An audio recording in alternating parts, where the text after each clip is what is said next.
Hello everyone, Rigorix once again and welcome back to another episode of MATHFLEX. So just few months ago, me and my work best buddy Jihad were talking about the struggles or setbacks, if I may call it, of working away from your own family.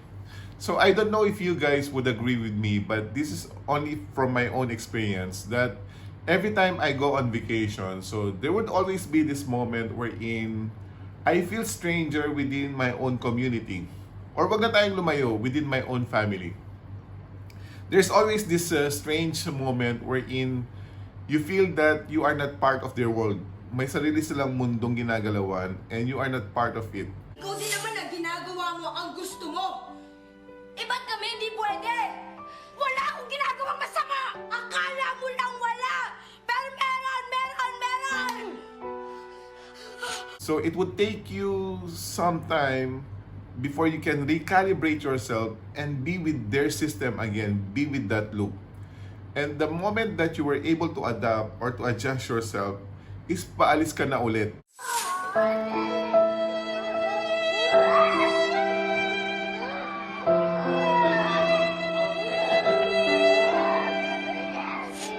I think what we need to realize here is that there would always be this gap that we need to breach or we need to address every time we meet our family personally or we go on vacation.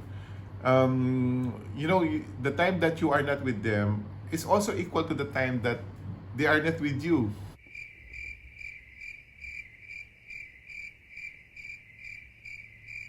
So I hope I make sense there.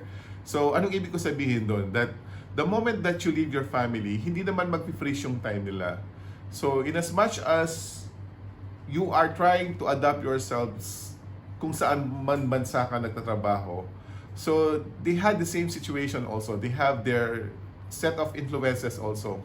So don't expect that when you go on vacation, so you expect them that they would behave the way that they were behaving when you left them. I think it goes the same way dun sa other side. So maybe our family also is expecting us na kung paano tayo noon is ganun pa rin tayo ngayong bakasyon. But as I've said, we have our own set of influences. So there would always be this degree of change in terms of our attitude, in terms of our behavior, in terms of how we deal things. So yun yung gap na sinabi ko kanina that we always have to deal every time we go on vacation.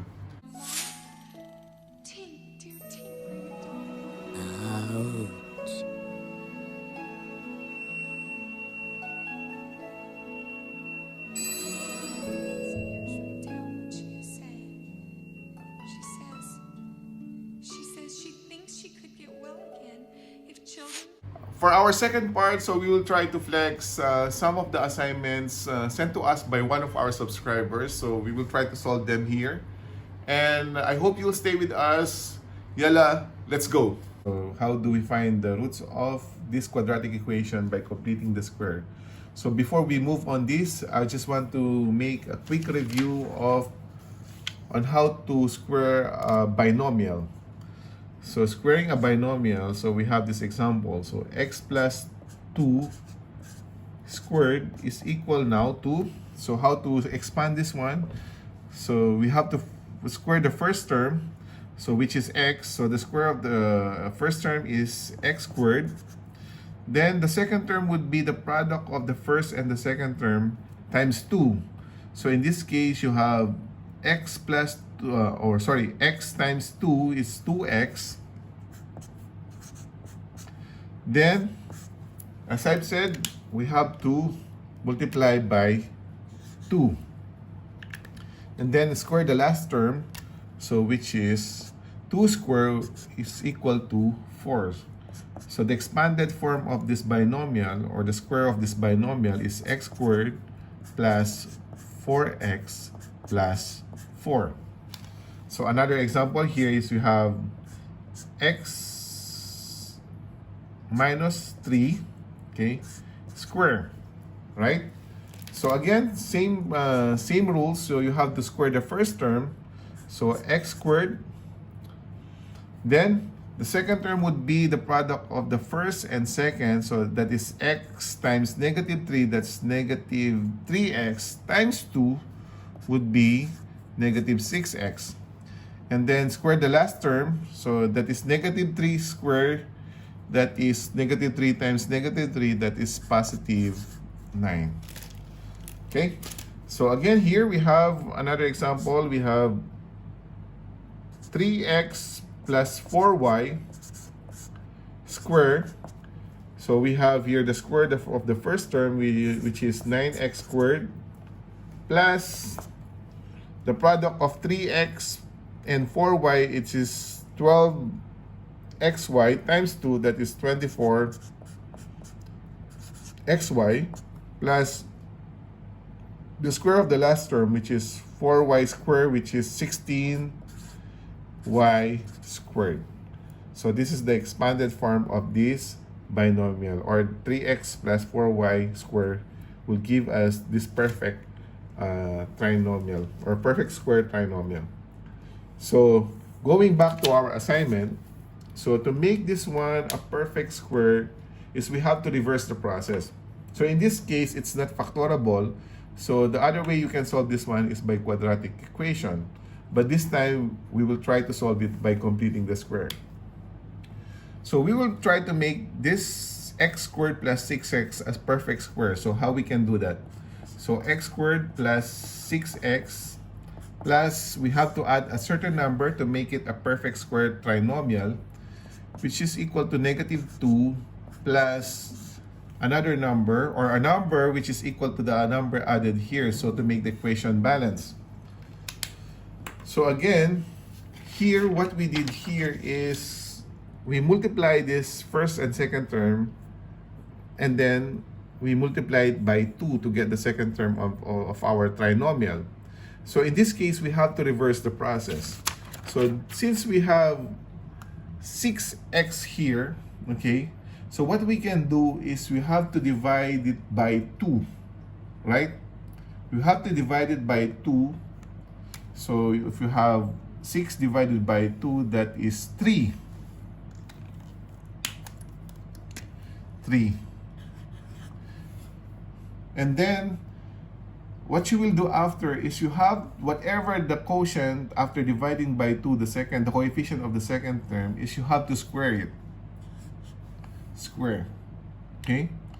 And then since you add 3 square here, so as I've said, to make the equation balance, is you have to add another 3 square on the other side of the equations. So in this case, you have x squared plus 6x plus 9 is equal now to negative 2 plus 9. Right? So, how we can solve for x now? So we have, if you will notice here that x squared plus 6x plus 9 is a perfect square trinomial, which is x plus 3 squared, okay, is equal now to negative 2 plus 9, 7, and you have x plus 3 squared, okay? Taking the square root of both sides, so square root of x plus 3 squared is equal to square root of 7, so plus and minus, okay? Plus and minus, since you're getting the square root. So you'll have now here x plus 3 is equal to plus and minus square root of 7. So you have two roots of x. So we have x1 is equal to plus square root of 7 minus 3. So this is your first root. And the second root is x2 is equal to negative square root of 7 minus 3. Okay. Okay, so let's have this another case. So we have here 3x squared plus 12x minus 18 is equal to 0.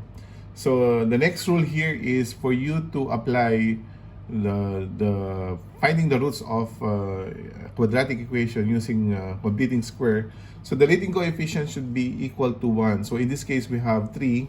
So what we can do now is we have to divide all terms by 3. So in this case, you have like x squared plus 4x minus 6 is equal to 0. And then you will apply the usual steps. So you have to make this one a perfect square trinomial. So x squared plus 4x plus, you would add a certain number here to make it a perfect square trinomial. And then move negative 6 on the other side. So to make it positive 6. And then add the same number. What has been added here should be added also on the other side of the equation to keep the equation balanced still. So what we have learned is we have to divide this by 2, and then you put 2 there and then make square. So same also on the other side. So we have to put 2 and then square. So finally you have here like x squared plus 4x plus 4 is equal now to 6 plus 4, that is 10.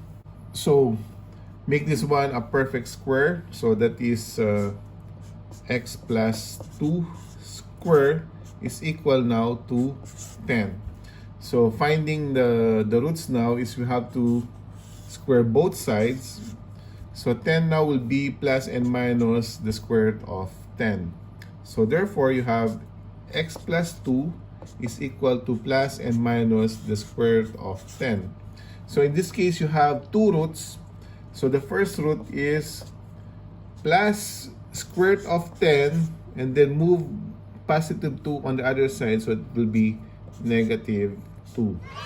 So this is your first root.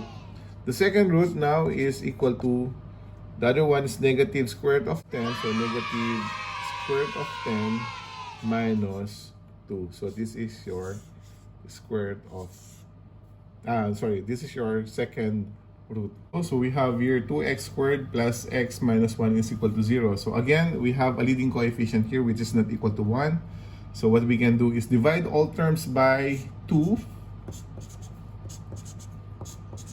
So that makes it now x squared plus x over 2 minus 1 half is equal to 0.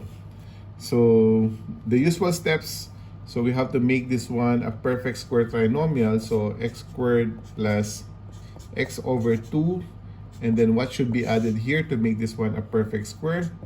And then negative 1 will come on the other side of the equation, so it will be positive. And then same number should be added on that side of the equation. So again, what have we learned is this is 1 half divided by 2, that is 1 over 4, right? And then you just have to make a square there. And then since you added 1 over 4 square there, so you should also add 1 over 4 square on the other side of the. So in this case, you have like x plus 1 over 4 is equal now to 1 half plus 1 over 16. To simplify that further, you have here now x plus 1 over 4 square is equal to, that's 16, and then 8. So the least common denominator is 16, so that is 8 plus 1. So therefore you have here like x plus 1 over 4 1 half is equal to 9 over 16. So taking the square root of both sides, so you have here like, this will be plus and minus now. So x plus 1/4 is equal to the square root of 9 over 16, that is plus and minus 3 over 4, right? So therefore you have two roots here, so x1 is equal to plus 3 over 4 minus 1 over 4, so that is 2 over 4, which is equal to 1 half. So this is your first root. Your second root there is x2 is equal to negative 3 over 4 minus 1 over 4, so that is negative 4 over 4, negative 4 over 4. So therefore, you have your x2 is equal to negative 1. Okay, so that's it for today. I just hope you learned something from our lesson for today. And again, don't forget to watch, like, subscribe, and hit the notification bell for you to get updated on our succeeding videos. Until next time, bye-bye!